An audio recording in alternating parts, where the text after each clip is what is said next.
Hi అండి. Hello అందరికీ. Welcome to Rushitha vlogs. అందరూ ఎలా ఉన్నారు? బాగున్నారా? నేను కూడా చాలా బాగున్నాను. ఫస్ట్ టైం నా వీడియో ఎవరైనా చూస్తున్నట్లయితే సబ్స్క్రైబ్ చేసుకోండి. ఇంకా లైక్ అండ్ షేర్ కూడా చేయండి. ఇంకా వీడియో ఏంటి అంటే రవ్వ కేక్ అయితే ప్రిపేర్ చేస్తున్నాను. చాలా ఈజీగా అయిపోతుందండి.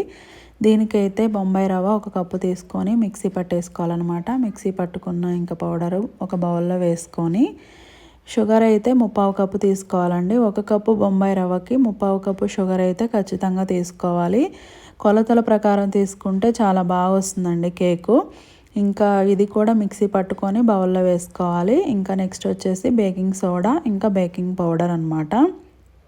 Baking soda 1/2 spoon, baking powder 1 spoon వేసుకుంటే చాలా స్మూత్గా వస్తుందండి కేకు.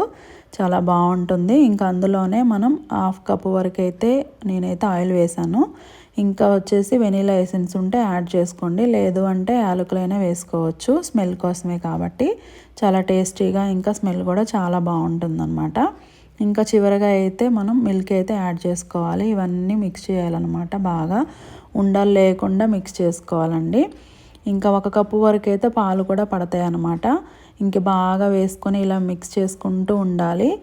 ఎంత బాగా మిక్స్ చేస్తే అంత బాగా కేక్ వస్తుందండి. మిక్స్ చేసిన దాన్ని అయితే మనం ఒక 20 మినిట్స్ అయితే మూత పెట్టుకొని పక్కన పెట్టుకోవాలి. నానితే చాలా బాగుంటుందన్నమాట. కేక్ కూడా చాలా స్మూత్గా చాలా బాగుంటుంది, ఎమ్మిగా వస్తుందన్నమాట. ఇంకా తర్వాత వచ్చేసి నెక్స్ట్ ఇంకా నానిన తర్వాత ఇలా వస్తుందండి. తర్వాత అయితే ఇలా ఒక బౌల్ తీసుకొని ఆయిల్ అంతా అప్లై చేసుకోవాలన్నమాట. కేక్ బౌల్ ఉంటే కేక్ బౌల్లోనే చేసుకోవాలండి, లేదంటే ఇలాంటి బౌల్లో చేసుకోవచ్చు. ఇంకా ఆయిల్ అంతా ఇలా మిక్స్ చేసిన తర్వాత మనం మైదా పిండి ఉంటుంది కదండి, మైదా పిండి అయినా ఏం లేదు, గోధుమ పిండి అయినా ఏం లేదండి. ఇలా ట్యాప్ చేసుకుంటే గిన్నెంతా ఇలా మంచిగా గిన్నెంతా పడుతుందన్నమాట. ఇలా పట్టిన తర్వాత మిక్స్చర్ అంతా గిన్నెలోకి అయితే వేసేసుకోవడమే. ఇలా చేయడం వల్ల ఏంటంటే అడుగంటకుండా ఉంటుంది కేక్ అయితే. ఇంకా మొత్తం అంతా ఇందులో వేసుకున్న తర్వాత అయితే మిక్చర్ అంతా మంచిగా నీట్గా రావడానికి మొత్తం ఇంకా సమానంగా ఉండడానికి ట్యాప్ చేసుకోవాలి ఒక 4-5 టైమ్స్. మా పాప అయితే ట్యాప్ చేసింది ఇక్కడ. ఇంకా తర్వాత అయితే మనం డ్రై ఫ్రూట్స్ యాడ్ చేసుకోవాలండి. డ్రై ఫ్రూట్స్ ఏంటంటే ఏ డ్రై ఫ్రూట్స్ ఉంటే ఆ డ్రై ఫ్రూట్స్ వేసుకోవచ్చు, అది మన ఇష్టం.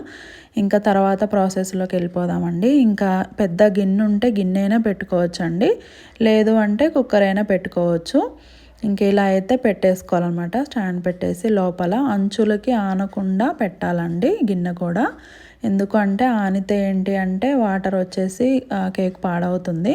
సో ఇలా అంచులు తగలకుండా అయితే ఉండాలన్నమాట. పెద్ద కుక్కరే తీసుకోవాలి, విజిల్ లేకుండా పెట్టుకోవాలండి. ఎందుకంటే ఆవిరి మీదే ఉడికిపోతుంది కదా కేకు, ఇంకా అందుకని విజిల్ అవసరం ఉండదండి. ఇంకా మధ్యలో కూడా మనం ఒక 5 మినిట్స్ అయితే మీడియం ఫ్లేమ్ అయితే పెట్టుకోవాలి. 5 మినిట్స్ తర్వాత నేను చూస్తున్నాను అనమాట, ఇంకా అవ్వలేదు. సో తర్వాత మళ్ళీ మూత పెట్టేసుకొని ఒక 20 మినిట్స్ వరకు అయితే మనం సిమ్లోనే పెట్టుకోవాలండి. ఇప్పుడైతే కంప్లీట్ అయిపోయింది. తీసి కొంచెం చల్లారనివ్వాలి. తర్వాత అయితే మనం ఇలా బౌల్ తీసుకొని ఇలా అంచులు అంపటి ఇట్లా చాకుతో ఇలా అయితే మనం ఇలా చేసుకుంటే ఏంటంటే ఈజీగా కేక్ అయితే బయటకు వస్తుందన్నమాట. ఇలా అంచుల వరకే మనం చేయాలి. ఒక ప్లేట్ తీసుకొని ఇంకా ప్లేట్ మీద వేసి ఇలా ట్యాప్ చేసేస్తే కేక్ అయితే వస్తుందండి. చూడండి చాలా స్మూత్గా చాలా బాగుంది. టేస్ట్ కూడా ఎందుకంటే కొలతల్లాగా తీసుకున్నాం కదా, అన్నీ కరెక్ట్గా సరిపోయాయండి. పిల్లలైతే చాలా ఇష్టంగా కూడా తింటారు. మా పిల్లలైతే చాలా ఇష్టపడ్డారనమాట. మీరు కూడా ట్రై చేయండి తప్పకుండా. ఎలా ఉందో కామెంట్ చేయండి. వీడియో నచ్చితే లైక్ అండ్ షేర్, సబ్స్క్రైబ్ చేసుకోండి. Thank you friends.